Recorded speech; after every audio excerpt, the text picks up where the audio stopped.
Bonjour Bruno. Bonjour Jimmy. Alors, tu es détaché pour l'Audi Driving Experience et tu es venu nous présenter un petit peu en détail cette nouvelle Audi RS3. Tout à fait. Alors, de quoi s'agit-il exactement? Alors, l'Audi RS3, bien entendu, on est toujours dans l'ultra sportif. C'est un des fers de lance d'Audi Sport, bien entendu. Et on est un petit peu à contre-courant de ce qui peut se faire aujourd'hui. Beaucoup de constructeurs, aujourd'hui, on entend parler de downsizing. On réduit la cylindrée des moteurs, on enlève des cylindres, on rajoute un turbo, une injection très perfectionnée pour garder de la puissance. Et bien là, on est un petit peu contre nature puisqu'on garde notre 5 cylindres, célèbre 5 cylindres, bien entendu, en position transversale. Et on garde 2,5 litres de cylindrée. Ok, et la puissance, alors on est à combien de chevaux aujourd'hui? Alors aujourd'hui on reste à 400 chevaux, on n'a pas fait évoluer la puissance. En revanche, on augmente en valeur de couple puisqu'on va passer maintenant à 500 Nm de couple qui va nous donner évidemment plus d'efficacité, plus de réactivité et on passe avec un 0 à 100 en dessous des 4 secondes puisqu'on est à 3,8 secondes le 0 à 100 avec cette voiture. Alors je me suis laissé dire que cette nouvelle Audi RS3 était beaucoup plus fun à conduire. Alors, est-ce que tu peux nous en dire un petit peu plus? Alors oui, tout à fait, beaucoup plus fun. Alors déjà, l'Audi RS3, c'est quand même une des voitures très très fun de la marque, mais on a une évolution importante ici au niveau de l'arrière, puisqu'on a un rear torquing, c'est-à-dire qu'on va être capable d'envoyer plus de puissance à l'arrière, plus sur la roue extérieure pour avoir un mode drift qui va permettre sur circuit à avoir des sensations encore plus importantes sur cette voiture.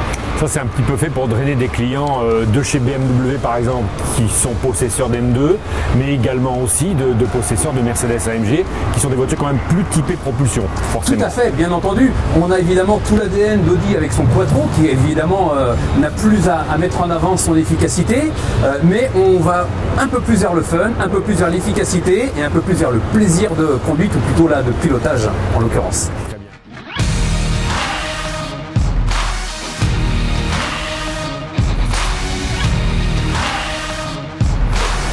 Alors Bruno, moi, on est dans l'environnement donc de la RS3 à l'intérieur, cette fois-ci dans l'habitacle.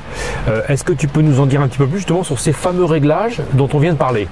Bien sûr, alors comme sur tous les modèles actuels chez Audi, grâce à cette tablette tactile, on va retrouver les différents menus. Donc on va aller tout simplement dans véhicule. Tout simplement? Tout simplement. D'accord. Alors on peut aller dans Audi Drive Select et là on va ouvrir complètement le menu qui va nous permettre de configurer la voiture à souhait. Alors certes on a une touche de raccourci, mais là ça va nous permettre d'avoir le temps justement de découvrir ce tableau.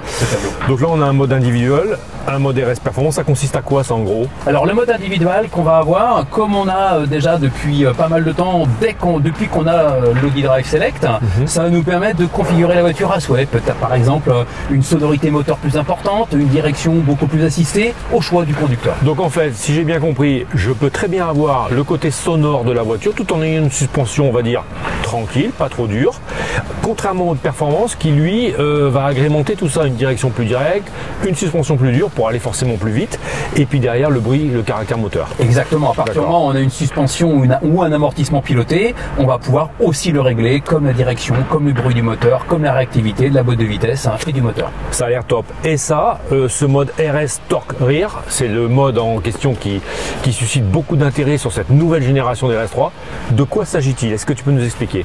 Alors oui, tout à fait, mais déjà il y a le mode RS Performance qui est nouveau, qui est arrivé sur les RS depuis peu de temps, qui amène un deuxième mode individuel, mais qui lui va aller plus loin en termes de performance, et on pourra déconnecter son premier niveau de SC et enlever complètement l'antipatinage, comme tu le sais, qui sera beaucoup plus efficace, notamment sur circuit. Bon, moi je veux glisser. Ok. Qu'est-ce que tu me proposes? Vas-y, montre-moi. Nouveau mode, tu l'attendais celui-ci. Bah, bien sûr. Et oui. Le RS Torque Rear, et donc qui va nous permettre donc ce nouveau mode, et on va pouvoir donc l'activer ici. Ouais. On enlève déjà un premier niveau de SC. D'accord. Comme tu peux le constater, on a un tout nouveau tableau de bord. Magnifique. Qui se dessine ici pour ce mode spécifique au circuit, bien entendu. Tout à fait. On pourra ensuite, si on le souhaite, enlever totalement notre SC. Ouais. Ça sera un choix bien entendu du conducteur, ou on le laisse comme ça un peu soft et on va avoir une glisse très souple, très propre, ou alors on va pouvoir complètement l'enlever. Alors là on est en pilotage pur sur circuit. Super, impeccable. Bah, ça donne envie.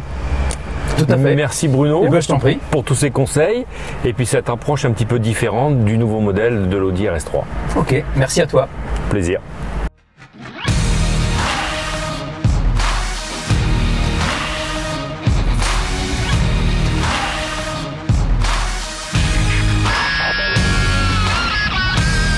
Alors Jérôme, au niveau de la nouvelle Audi RS3, est-ce que c'est un produit qui fidélise des clients ou c'est vraiment un produit de conquête pour le groupe second?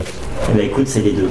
C'est les deux parce que la voiture, c'est encore une évolution supérieure à l'ancienne, plus facile à conduire, plus joueuse. C'est un véhicule exceptionnel comme tu as pu te rendre compte lors des derniers essais. Et c'est aussi un véhicule de conquête parce que les clients, on peut le dire, Mercedes ou BMW, ont un vrai intérêt entre guillemets à délaisser ce véhicule-là et à bien le découvrir.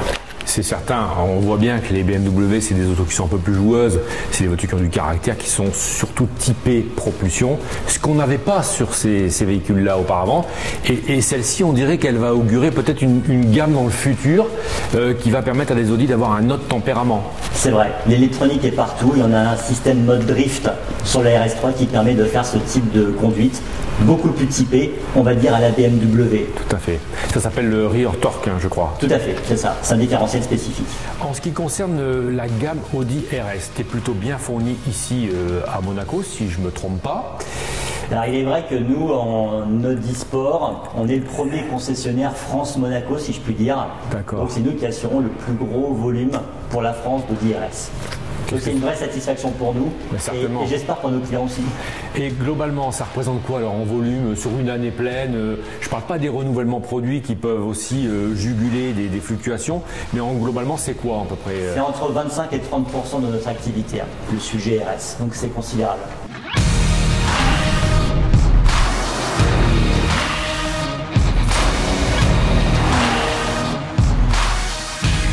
Nous sommes de retour à l'hôtel Monte Carlo Bay en compagnie de Jérôme Tournois.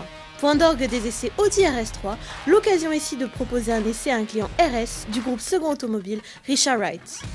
Il faut vraiment maintenant vous faire plaisir. Essayez là. Merci Jérôme pour l'accueil et on est parti. On va essayer. C'est parti. Merci. À tout à l'heure pour vos impressions. À tout à l'heure.